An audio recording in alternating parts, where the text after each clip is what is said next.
O assunto com vocês aqui é tranquilinho, bem de boa mesmo, sobre aerossol. A gente não vai fazer muita conta na aula de hoje, né? Acho que não vai fazer nenhuma conta, para ficar mais tranquilo. Vamos falar um pouquinho sobre aerosol, entender como é que funciona esses recipientes que liberam, né, junto com o gás, essas emulsões, suspensões ou outros líquidos que são liberados junto com o gás, né? Então, a gente vai entender como é que a gente faz medicamento dessa maneira. Ah, alguns avisos, deixa eu ver aqui. A atividade de controle de qualidade já tá postada no AVA, tá? A atividade de farmacotécnica pretendo postar ainda hoje ou amanhã. Vou ver aqui, porque ainda tem que dar aula pro noturno. E a aula deles são um pouquinho maior. Bom, falando de aerosol, então. Não, antes de falar de aerosol, a gente tem ainda aula semana que vem, teórica, dia 23. E dia 30 vai ser nossa aula prática de manhã. Então a gente ainda tem uma aula teórica dia 23 e dia 30 uma aula prática, tá bom? Então a gente vai ter esse cronograma aí para cumprir. Aí depois eu acho que já é prova, se eu não me engano. Dia 6 já deve ser prova, dia 6 até dia 10 de dezembro. Uhum, certo. Mas enquanto isso não chega, a gente vai falando um pouquinho de aerossol, ou aerosol, ou aerossol, não sei como é que vocês preferem falar, né? Tem muita gente que fala que é aerosol mesmo, tá? Que é um dos tipos de soluções, né, de suspensões com misturas no ar. A gente falou que suspensão é um líquido, né, ou algum tipo de mistura immiscível, né? E, na verdade, não tem como você misturar, ou tem até como, mas quando você tem um aerossol, a substância ela não está misturada no gás, ela não está homogeneamente misturada, ela está misturada, mas está misturada de forma heterogênea, né? Então ela se desprende do gás quando ela sai, né? Ela não fica misturada no gás e evapora. Ela sai ali, é como se fosse só utilizado como um propelente. Então aí a gente cria, ou a gente pensa em algumas perguntas, né? A forma aerosol ou spray é muito utilizado no cotidiano, seja em medicamentos ou em outros produtos como cosméticos. A gente tem uma infinidade de coisas aí que usam o aerosol, inclusive tinta, né? Não precisa ser nem só medicamento, a gente tem várias coisas, né? Repelente de inseto, né? Veneno e muita coisa mesmo é feita na forma aerosol. Mas como é que a gente forma o aerosol? Quais são as matérias-primas necessárias para a gente fazer isso? Quais as aplicações terapêuticas possíveis com o aerosol e quais são os tipos de produtos que são interessantes no meio da farmácia e da farmacotécnica que a gente possa colocar como aerossol. Vamos ver aqui. Então, para o desempenho da liberação do medicamento contido na forma farmacêutica aerosol, é fundamental a primeira coisa a gente pensar que tem pressão, né? A gente tem que criar algum tipo de pressão dentro desse recipiente. E essa pressão tem que ser controlada pelo tipo e a quantidade do propelente, né? Ou pela quantidade do concentrado do produto. A gente tem que criar uma pressão e um desses produtos necessários para criar pressão é chamado de propelente, aquilo que empurra o outro produto para fora, né? Então, duas coisas que a gente tem que pensar: pressão e propelente. Então, cada formulação é singular, né? Para cada tipo de formulação no formato aerosol, a gente vai pensar de uma maneira diferente. Tá? Uh, por exemplo, o que faz com que a quantidade de propelente utilizada nas formas farmacêuticas e aerosóis não possa ser claramente estabelecida, mas algumas considerações gerais podem ser definidas. Então,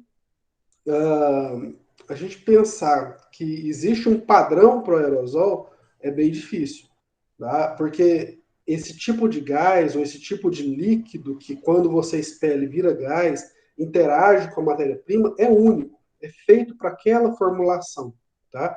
Não tem como você criar muitos padrões para aerosol. Então, para cada tipo de produto, você vai criar uma matéria-prima, um jeito de fazer. Então, a gente tem algumas coisas que são consideradas comuns para todos os aerossóis, mas, na verdade, cada formulação tem a sua particularidade, né? Então, se você vai para a indústria cosmética ou farmacêutica e tem que criar um produto em aerosol, você vai ter que trabalhar e pensar em cima daquele produto unicamente. Você não vai ficar buscando padrão em livros, né? Você até busca padrões em livros e tal, para ver se encaixa naquele produto. Né? Não existe aí uma única maneira de se fazer o aerosol. Deixa eu só resolver mais uma coisinha aqui. Leia aí esse slide que jazinho eu venho. Deixa eu só fazer um negócio aqui.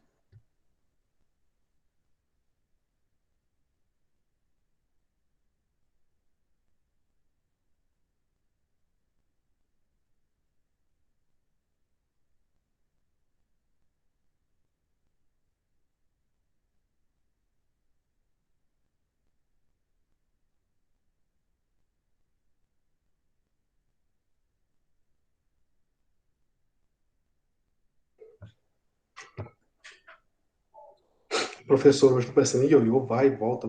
Tem trem acontecendo aqui em casa e a gente não resolver, piora depois. Tá? Aqui, fala um pouquinho, deixa eu ver aqui. Então, algumas coisas gerais, né? Sprays espaciais, né, que ficam no espaço. Apresentam uma pressão que varia de 30 a 40 PSG, desculpem, quando em 21 graus Celsius, temperatura ambiente. Apresenta até 85% de propelente. Então, grande parte daquele volume é só o propelente. Tá? Já aerossóis, tem até um aerosol aqui, só, só ver se eu acho ele aqui para mostrar para vocês. Tanto que o aerosol também é vantajoso.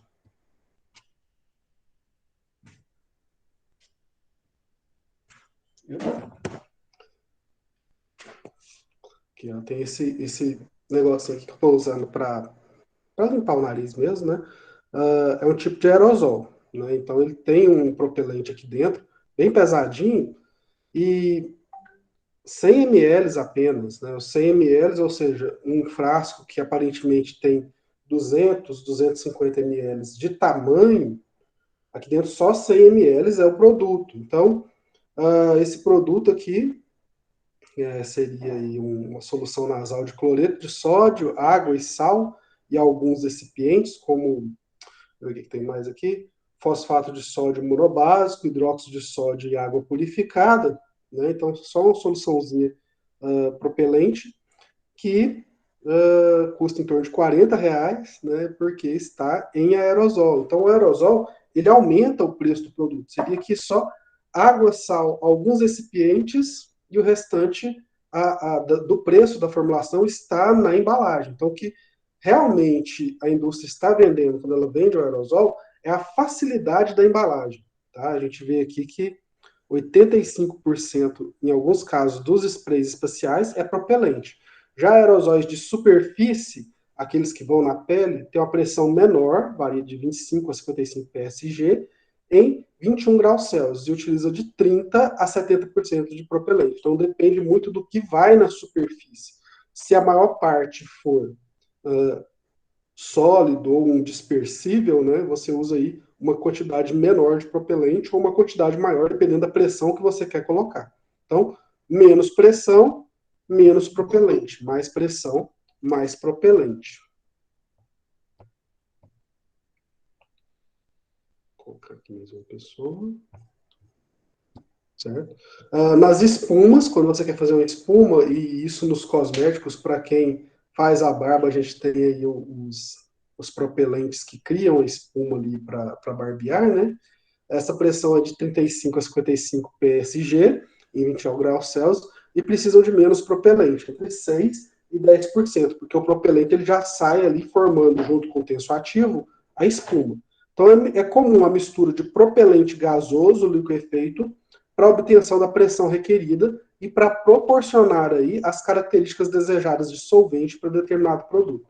Então você já coloca ali um propelente que vai ser um auxiliar ali no seu produto final, no que vai ser expelido na pele ou que vai ser despejado na mucosa. Bom, uma etapa que também pode interferir na qualidade do produto final é a operação de envasamento das embalagens de aerosol como propelente. O invase ele pode ser realizado a frio ou a compressão do gás à temperatura ambiente. Eu sempre fico me perguntando assim, como é que eles fazem para colocar essa pressão aqui dentro e lacrar tão bem lacrado? Você pode tirar a tampa, você tira a válvula, né? A partir do momento que você tira a válvula, você tem apenas um buraquinho aqui, né? E totalmente lacrado, né? Então o processo de lacre disso aqui é muito bom. Né? Ele fica totalmente lacrado dentro do frasco. Né? E como que se faz isso? É uma etapa aí que pode causar problemas de qualidade no produto que a gente tem que pensar também. Bom, e aí a gente gera a nossa situação problema. Imagine aí que você é um farmacêutico, responsável técnico da indústria farmacêutica, um gato louco aqui querendo atrapalhar a nossa aula. Vamos ver se ela quieta. Que já realiza a produção de sprays de superfície, mais especificamente um aerosol de ação anti-inflamatória. A gente pensa aí naqueles aerosóis, por exemplo, para quando a pessoa bate, tem um machucado e tem ali misturado uma cânfora, um mentol, né, e um anti-inflamatório no meio para a superfície da pele. No entanto, o produto tem apresentado problemas como contaminação por umidade dos frascos. E o que você sugeriria para que esse problema não ocorra? O que a gente vai tentar resolver aqui hoje na aula. Primeira definição, né, de forma farmacêutica aerosol e suas características. O aerosol é uma forma farmacêutica embalada sob pressão, com gás propelente, tudo isso a gente já falou, tem o fármaco e os adjuvantes. Quando é ativado um sistema de válvulas, é liberada uma fina dispersão de materiais líquidos ou sólidos em forma gasosa. Então sai aqui, espirra um líquido, ou pode espirrar um sólido, né? Ou partículas são espirradas, misturadas aí ou dispersas nessa forma gasosa. O aerosol assemelha-se a outras formas farmacêuticas do que se refere aos cuidados que o farmacêutico deve ter em relação à segurança, eficácia e qualidade. Então, quando a gente pensa em farmacotécnica de aerosol, por mais que seja um produto diferenciado ou que pareça diferenciado, na verdade, as etapas de produção do líquido, a esterilidade do produto, com relação à segurança, né, se aquilo tem que ser pensado de modo a ser seguro para quem vai utilizar, se ele é eficaz e se tem qualidade, é totalmente relacionado ao que a gente já viu de farmacotécnica. Né? Todas as etapas de produção do medicamento, daquele líquido ou daquela dispersão, né, são iguais ou são bem parecidas com outros produtos farmacêuticos. O que diferencia mesmo é a possibilidade dessa pressão, de como fazer essa pressão e de como envasar isso de maneira segura. Bom, assimilando então, o propelente é um adjuvante que pode ser gasoso ou liquefeito. Quando ativada a válvula, promove por pressão a liberação do medicamento na forma de aerosol. Então você pode ter dois tipos de propelentes aqui. Ele próprio em gás, né? Então a pressão do gás lá dentro, ou na forma de líquido. E existem uns líquidos, que são esses liquefeitos, que quando você libera a pressão, né, e eles saem, eles estão lá dentro do recipiente, ele está líquido. Quando ele sai na atmosfera, ele já se torna gasoso. Ele cria essa pressão, então ele está líquido na pressão, quando você libera ali, sai esse gás. É como se fosse a panela de pressão, né? Você tem a água ali dentro, você modifica ali a temperatura de ebulição da água pela pressão que você cria na panela de pressão. Então a água, ela consegue passar dos 100 graus Celsius quando você coloca ela sob pressão diferente ali na panela de pressão. Tanto é que na hora que você abre a válvula da panela de pressão, sai o jato de água não, de gás, né, de vapor, e esse vapor ele está acima de 100 graus Celsius. Pode causar uma queimadura imensa na pessoa se estiver ali na beira na beirada da válvula de pressão, da panela de pressão. Então, com relação à pressão, a pressão ela modifica o estado físico de alguns produtos. Então, produtos na forma liquefeita sob alta pressão, quando liberados, podem ser liberados na forma gasosa. Bom, os aerossóis podem ser utilizados em diferentes modos, como sprays espaciais, sprays de superfície ou de revestimento, e inalação oral e espumas aeradas. Logo, os aerosóis podem expelir seu conteúdo de diferentes formas, como, por exemplo, uma fina neblina, uma dispersão mais grosseira, que pode ser úmida ou seca, um jato ou uma espuma que pode ser estável ou se desfazer brevemente. Então, essa diversidade na forma de expelir o conteúdo é devido ao desenvolvimento do produto. Né? Então, o farmacêutico atua nessa etapa de desenvolver um produto da maneira que ele quer que haja sobre o paciente. Né? Então, assim, os aerosóis destinados à inalação, como os medicamentos aerosóis para tratamento de asma, né, aqueles em bombinha, apresentam partículas de dimensões inferiores a 6 micrômetros para chegar aos bronquíolos, e as partículas menores que 2 micrômetros conseguem chegar aos alvéolos e aos dutos alveolares. Então, você consegue atingir camadas profundas do pulmão, diminuindo partículas e ativando isso por aerosol, fazendo essa dispersão aérea por aerosol. Então, desse modo, as partículas são expelidas como uma neblina líquida fina ou sólida, divididas finamente. Para spray dermatológico, são empregadas partículas maiores, podendo até apresentar o medicamento na forma de pó, né? Então tem um pó ali dentro que você vai jogar sobre a pele, pode ser um jato líquido, um spray úmido ou mesmo de aspecto próximo à pomada. Tem ainda aerosóis que são espumas vaginais e espumas retais também, para facilitar ali a dispersão na mucosa local onde ele vai ser utilizado. Aqui a gente tem a relação do tamanho da partícula com a penetração nas vias aéreas, né? E aqui, quanto menor a partícula, mais ela penetra no pulmão. Então, vai de 10 micrômetros a 6 micrômetros, 3 micrômetros, 1 micrômetro, tá? A gente tem aqui alguns tipos de produtos, como lactose, que pode ficar entre 30 e 60 micrômetros, e ela não é inalada, ou cromiglicato de sódio, de 2 a 6 micrômetros, que é inalado. Então, você tem essa relação de partículas com a profundidade de penetração no pulmão também do aerosol. Tá? E a gente tem isso, e a gente fala sobre isso também, que tem aquela forma aerosol que as pessoas usam muito em crianças, né, que você coloca o medicamento para ser disperso naquela maquininha que cria o aerosol, cria a pressão com um soro fisiológico ou algum tipo de soro glicosado, dependendo do tipo do paciente, você coloca a máscara e respira aquele aerosol por alguns minutos. Tá? Aquilo ali pode fluidificar algumas secreções nasais, pode ajudar ali na umidade geral das mucosas nasais, da garganta, e dependendo do tamanho da partícula, ela pode atingir também os pulmões e tratar os pulmões naquele tipo de aerosol também. Exemplificando aqui, dentre os sprays espaciais destinados a fazer com que a mistura seja transportada pelo ar, temos aí diversos exemplos, como desodorizantes de ambiente, aquele comum para o banheiro, é um tipo de aerosol, desinfetantes e inseticidas. Já os aerosóis dermatológicos, para cabelo, desodorante pessoal, perfumes e spray, são exemplos de aerosóis de superfície. Então a gente tem o spray espacial, que é aquele que fica no ambiente, né, desinfeta ou fica no espaço, e os de superfície, que vão ficar em uma certa superfície, como o desodorante, que você bate ele, ele prega na sua axila ali e fecha os poros para evitar ali a liberação do suor. Então a gente tem aí várias maneiras de trabalhar com aerosol. Algumas vantagens do aerosol. A ausência de exposição ou contaminação do produto restante na embalagem, mesmo após a liberação de parte do produto. Isso é muito interessante, mais uma vez eu pego esse medicamentozinho aqui meu como exemplo, porque a gente tem uma solução nasal, que é isotônica, estéril e dentro de uma cápsula propelente, né?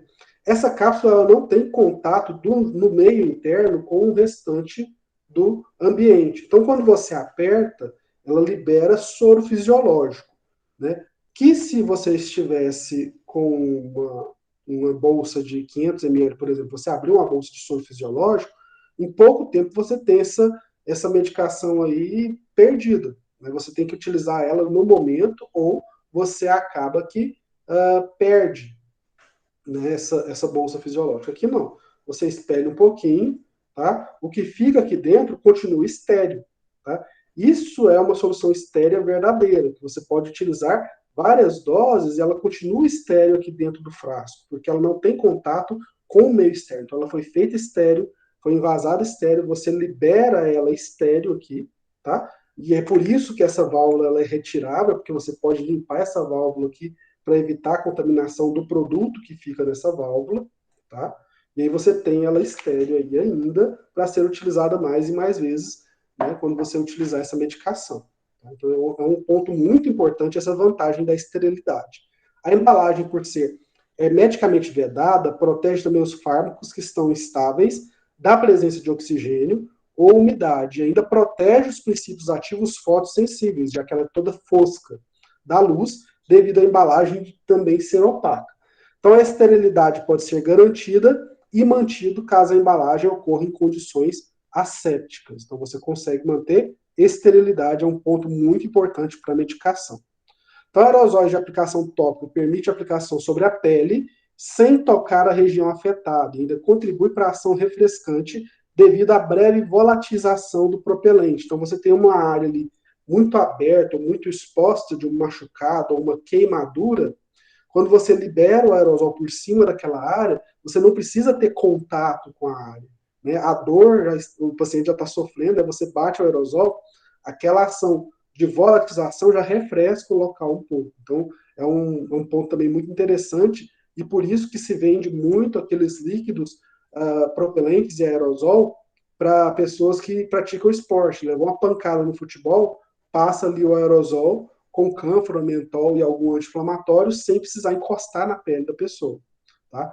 A forma física do aerosol e o tamanho da partícula pode ser controlada pela formulação e pela válvula empregada. Então, você pode diminuir a partícula ou você pode colocar os furinhos da válvula menores e ele só vai passar partículas do tamanho que você desejar, ou ele vai conseguir fazer como se fosse um filtro ali para fazer como se fosse uma diminuição da partícula na própria válvula. Já que tem uma pressão dentro do frasco, né, você consegue particular mais aquela substância ali na hora da volatilização.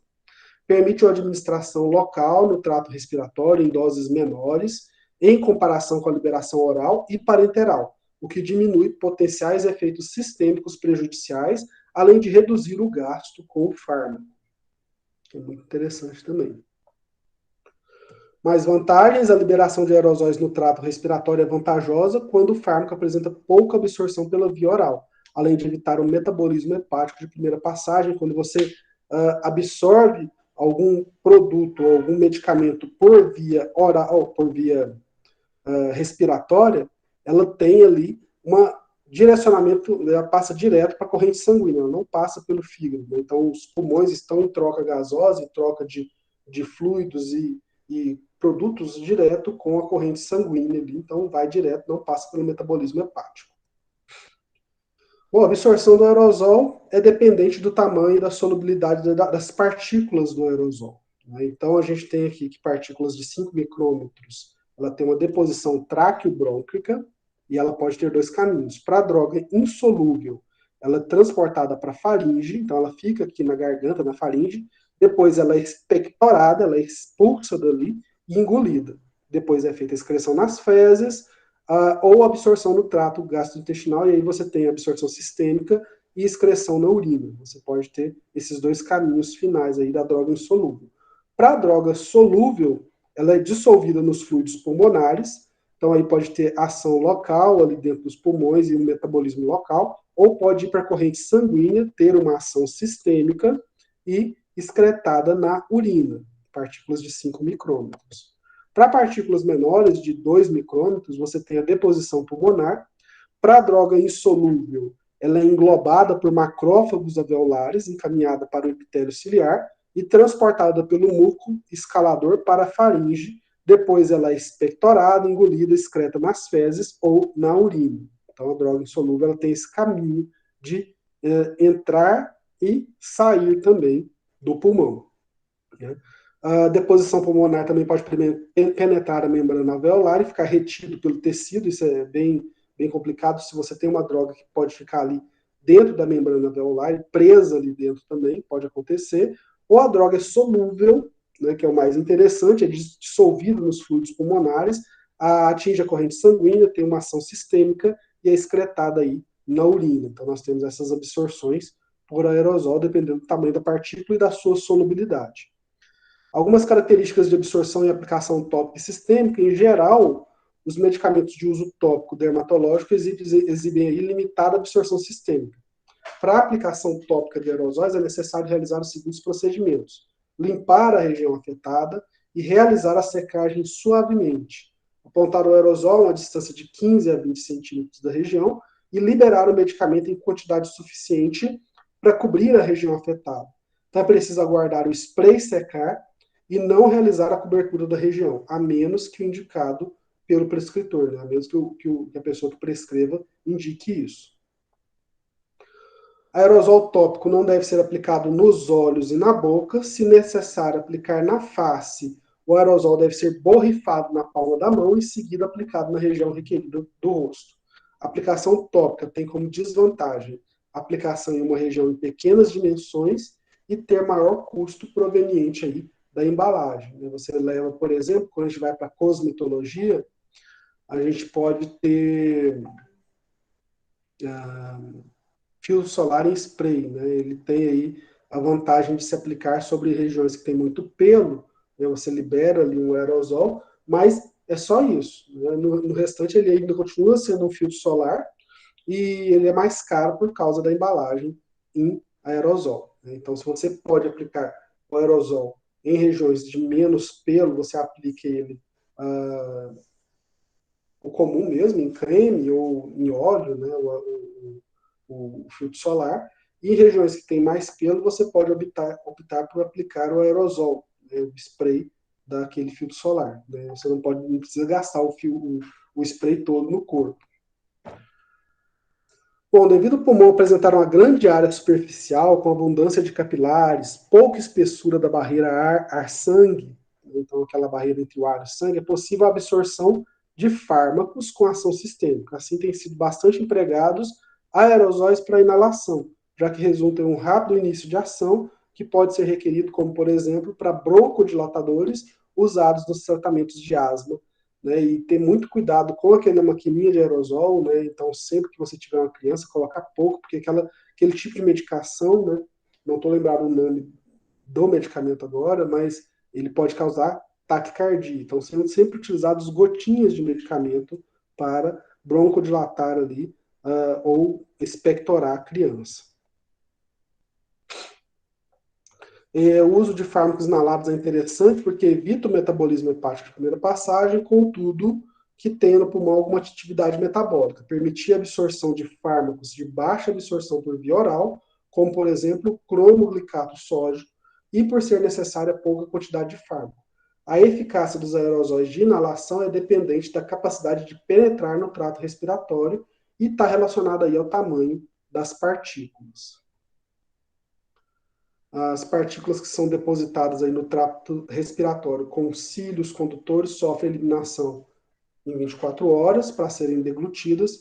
Essas que não chegam às regiões alveolares, que não são solubilizadas localmente, são eliminadas de modo mais lento, englobadas pelos macrófagos alveolares. Macrófago, para quem não lembra, é aquele tipo de célula que engloba aquela substância que não é dissolvida e que está ali causando algum transtorno para a região do corpo. Então, ela engloba aquilo e leva de volta para um local onde ela vai ser eliminada. Os fármacos na forma não ionizada atravessam mais facilmente as membranas das vias respiratórias. A velocidade de absorção e ação do fármaco pode ser afetada pela formulação, assim de modo geral. Uma rápida absorção é alcançada por meio das soluções ou pós de sais que apresentam solubilidade em água, e uma lenta ou prolongada absorção pode ser conseguida por formulações do tipo suspensão e pós de sais, pouco solúveis em água ou ainda utilizando sistemas de liberação de fármacos como lipossomas e microesferas, que são bem menores aí, que podem ser utilizados nessas suspensões em aerosol.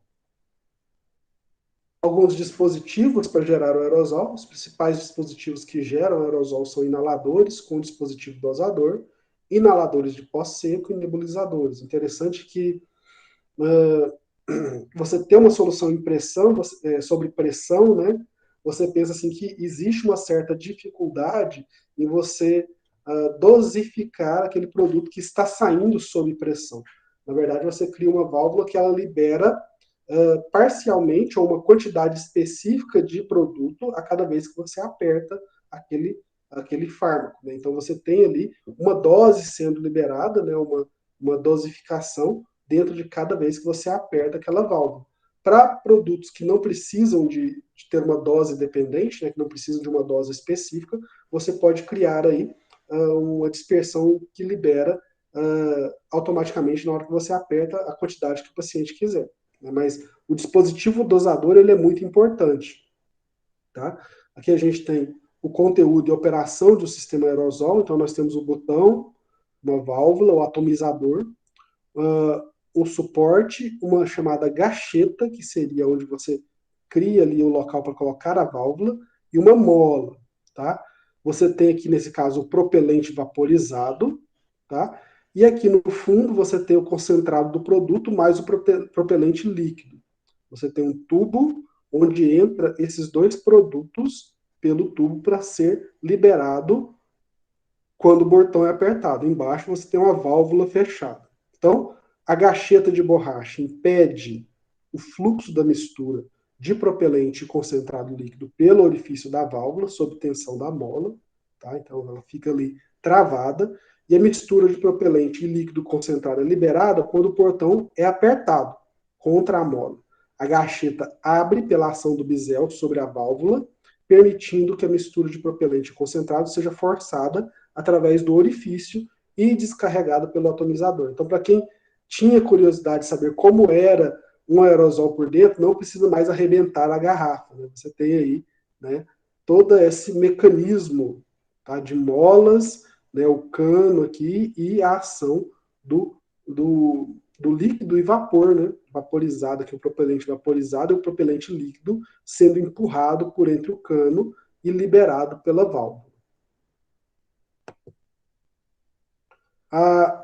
Então a gente chega na parte mais complicada, né, o que é considerado mais complicada para a questão do aerosol, que seria o envasamento. Tem dois tipos de envasamento: o envasamento a frio, que é o concentrado do produto, e o propelente são resfriados a menos 34,5 a menos 40 graus Celsius. Após o concentrado do produto ser colocado no recipiente, o gás liquefeito é adicionado. Então você tem aí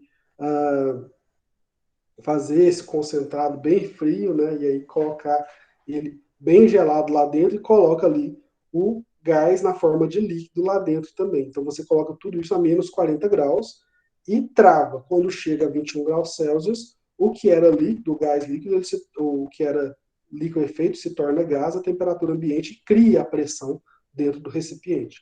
E tem o enchimento com pressão. O concentrado do produto é colocado no recipiente, o sistema de válvula é inserido e o gás liquefeito é adicionado sob pressão. Então você tem, coloca-se o produto primeiro, né, sem pressão, né, depois você coloca o gás liquefeito lá dentro e trava ele sob pressão. Então você coloca isso daí, enchimento com pressão, como se você estivesse enchendo um pneu de bicicleta, né, para cada frasco que você produz. Tá? Na prática, você tem equipamentos diferentes, você tem aí maneiras diferentes de se trabalhar.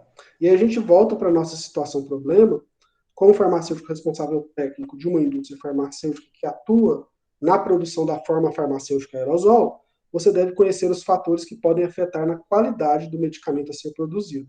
Como o fator que afeta na qualidade do aerosol relacionado à contaminação por umidade dentro dos frascos, temos o tipo de processo realizado para enchimento das embalagens de aerosol com propelente. Então, a qualidade do produto está relacionada à umidade dentro do frasco. Então, seria na hora de enchimento que está ocorrendo o problema.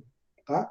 O método que emprega baixas temperaturas pode promover essa contaminação por umidade dentro dos recipientes frios, em decorrência da condensação da umidade atmosférica.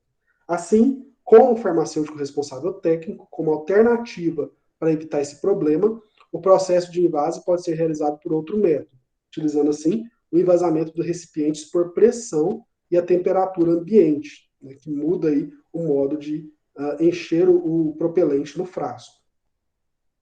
O envasamento sob pressão promove menor risco de contaminação por umidade, além de promover menos perda de propelente durante o processo. Tem o custo inicial para a troca de equipamentos, em contrapartida, a contaminação por umidade nos aerosóis produzidos pela indústria farmacêutica será solucionada. Tá? E aqui a gente está trabalhando com a indústria farmacêutica, né, e você tem que dar soluções. E muitas vezes a solução de trocar o equipamento ela tem que ser avaliada pela direção da empresa. Não é o farmacêutico que escolhe trocar o equipamento, tá? Mas você assina embaixo que você tem que fazer esse cálculo de custo, né, e benefício para o dono da indústria decidir se vale a pena ou não trocar o equipamento, né, ou se ele pensa em descartar todos os produtos que derem problema na hora do invase, né, e isso tudo tem que ser pesado na hora de fazer essas escolhas de, de gestão mesmo da indústria farmacêutica. A gente tem a melhor solução, mas tem que saber se a empresa também consegue financeiramente adquirir essa solução. Na situação problema 2, fala do uso de antioxidantes na formulação de líquidos para nebulizadores. Então, considere aí que você é um farmacêutico recém-contratado em uma indústria para atuar em um estudo de pré-formulação de um fluido para nebulizadores. E você está substituindo outro farmacêutico que está de férias no momento. Né? Situações da vida real que podem causar um desconforto, porque você gerar uma ideia que é contra de outro colega que já foi colocado, né, você tem que trabalhar com isso também, né, e você tem que partir de opiniões técnicas e dentro daquilo que você sabe para fazer essas,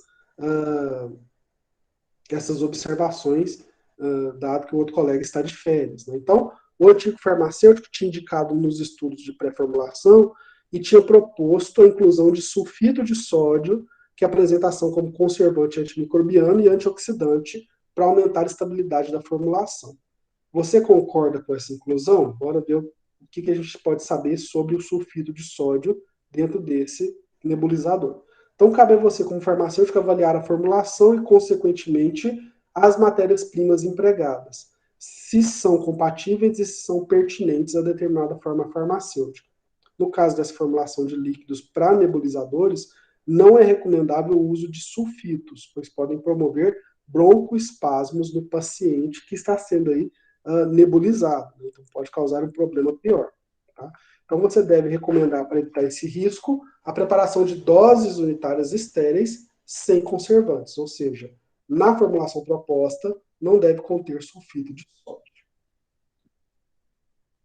Bom, e sobre o aerosol, era isso, a gente abre agora para vocês perguntarem ou fazerem qualquer consideração com relação à aula de hoje. Tudo certo? Tudo tranquilo? Ou tem alguma dúvida?